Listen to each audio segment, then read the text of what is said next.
یہ 20ویں صدی کے آغاز کے وقت تھا، اسے ہم پورا کہتے ہیں مڈل ایسٹ، بلکہ صرف مڈل ایسٹ نہیں، پورا شمالی افریقہ سلطنت عثمانیہ کا حصہ تھا، خلافت عثمانیہ۔ لیبیا، الجزائر، مصر، پورا حجاز، یمن، پورا عراق، شام، اور یہ شام ہی کے حصے ہیں در حقیقت، اردن اور لبنان، یہ سب یہ شام عرب، عراق عرب، یہ پورا علاقہ خلافت عثمانیہ یہ اس کا حصہ تھا۔ پہلی جنگ عظیم میں انگریزوں نے عربوں کو بغاوت پر آمادہ کیا، غداری پر آمادہ کیا، انہوں نے خلافت عثمانیہ کے خلاف بغاوت کی،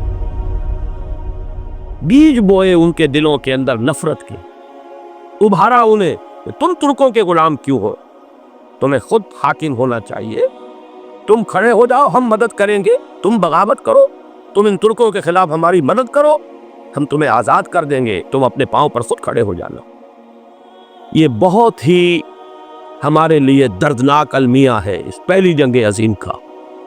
کرنل لارنس جیسا شخص، برطانوی استعمار، اور اس کے نتیجے میں عربوں نے بغاوت کی۔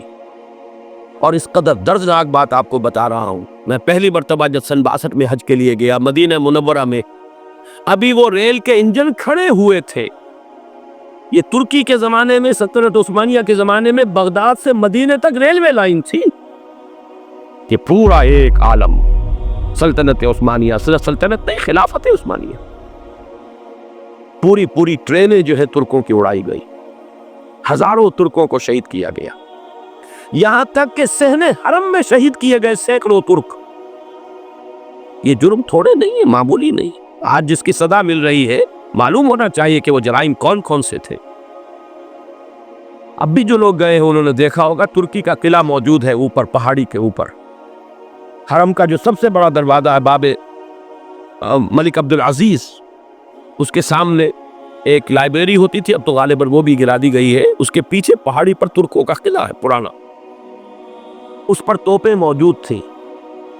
جب بغاوت ہوئی ہے، جو حرم میں آئے ہوئے تھے ترک فوجی، ظاہر بات ہے نہتے، وہ تھے نماز پڑھنے آئے ہوئے تھے، ان کو وہاں ذبح کیا گیا ہے، اور ترکوں نے اپنی توپیں استعمال نہیں کی کہ کہیں بیت اللہ کو کوئی نہ پہنچ جائے۔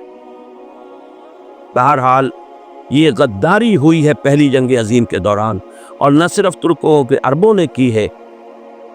جیسا کہ میں نے کہا تھا، دو ہیں سب سے بڑے مجرم روئے ارضی کے اوپر امت مسلمہ کے طبقات۔ ہمارا پنجابی سپاہی بھی جا کر انگریزوں کی مدد کر کے ایلن بی کو قبضہ جو لے کر دیا بغداد کا، اس میں ہمارے مسلمان پنجابی سپاہی بھی شامل تھے۔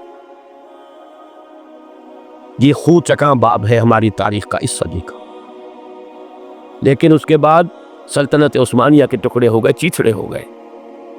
ایک انگریز نے لکھا ہے یہ جملہ، زہر میں بجھا ہوا جملہ، کہ تاریخ میں یہ بات ثبت ہو جائے گی کہ ایک انگریز نے اس سلطنت کے ٹکڑے کر دیے کہ جو عمر فاروق نے قائم کی تھی رضی اللہ تعالیٰ عنہ۔ یہ پورا عالم، یہ تمام علاقہ کس نے فتح کیا تھا؟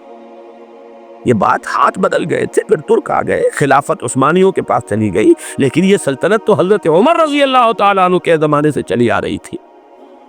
اس کو ایک انگریز کرنل نے، اور اس نے بغاوت پہ آمادہ کر کے عربوں کو اور ترکوں کے پیٹھ میں چھرا گھپوا کر ان کے ذریعے سے اور ٹکڑے کر دیے۔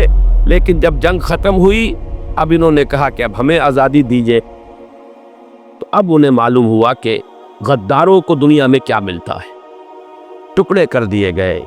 یہ حصہ عراق یہ انگریز کے پاس رہے گا، شام کا یہ علاقہ یہ فرانسیسیوں کے پاس رہے گا، مصر پر انگریزوں کا تسلط رہے گا، لیبیا اطالویوں کے پاس رہے گا۔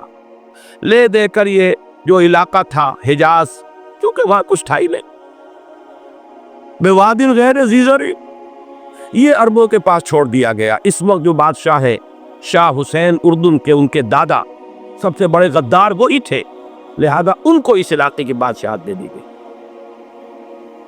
اس کے بعد نجد سے ایک تحریک اٹھی ہے، وہ سعودی جو خاندان ہے وہ نجد سے اٹھا ہے۔ نجد میں اس وقت کچھ بھی نہیں تھا، وہ تو صرف ریت کے تودے تھے اور کچھ بھی نہیں، لہذا ادھر کسی استعماری قوت کو دیکھنے کی ضرورت ہی نہیں تھی۔ وہ تو بعد میں تیل برآمد ہوا، اس کی حیثیت ہو گئی، اور یہ امارات کا علاقہ جو ہے اس کی دنیا میں اب گویا کہ یوں سمجھیے کہ جو سب سے زیادہ اہم علاقے ہو سکتے ہیں روئے ارضی کے نقشے پر، ان میں سے ایک وہ ہو گیا، لیکن یہ اس وقت کی بات میں کر رہا ہوں، کوئی حیثیت نہیں تھی، لہذا اس کے چھوڑ دیا گیا۔ یہ ہے تاریخی پس منظر، یہ لکیریں جو کھینچی گئی ہیں، یہ ایک ملت اسلامیہ کو جو قومیتوں میں تقسیم کیا گیا، پھر نعرے لگوائے گئے المصر للمصریین الشام للشامیین۔ اب شامی ایک علیحدہ قوم ہو چکے ہیں، مصری ایک علیحدہ قوم ہو چکے ہیں، عراقی ایک علیحدہ قوم ہو چکے ہیں۔ یہ ساری تقسیمیں استعمار کی پیدا کرنا ہے، اس کا کوئی تعلق اسلام کے ساتھ نہیں۔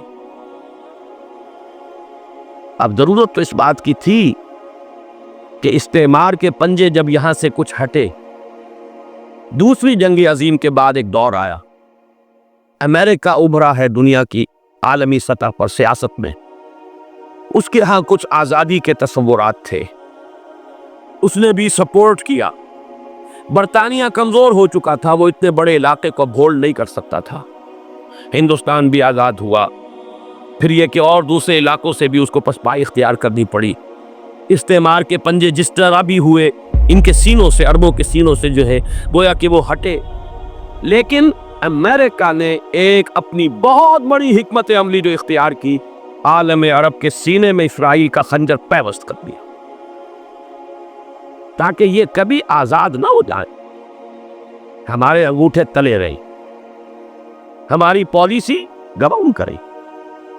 یہ استعمار کا دوسری جنگ عظیم کے بعد جہاں برطانوی استعمار، فرانسیسی استعمار رفتہ رفتہ یہ ہٹنے شروع ہوئے، صدر ناصر نے انگریزوں کو اٹھا کر پھینکا میڈیٹرینین میں اور دوسرے جگہوں سے، الجزائر نے آزادی حاصل کی فرانس سے، اطالویوں سے جو ہے لیبیا والوں نے آزادی حاصل کی، یہ ہو گیا، لیکن ایک خنجر پیوست کر دیا گیا اسرائیل کا سینہ عرب۔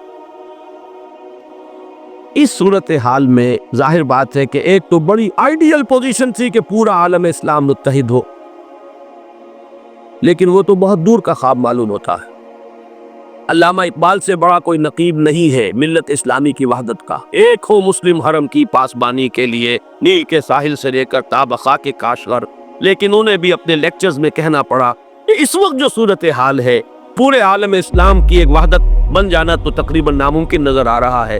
اگر کسی طرح ایک common wealth of Muslim nations وجود میں آ جائے تو بھی بڑی کامیابی ہوگی، لیکن اس سے بھی پہلے یہ تو زیادہ آسان تھا کہ عالم عرب ایک وحدت کی شکل اختیار کر لے۔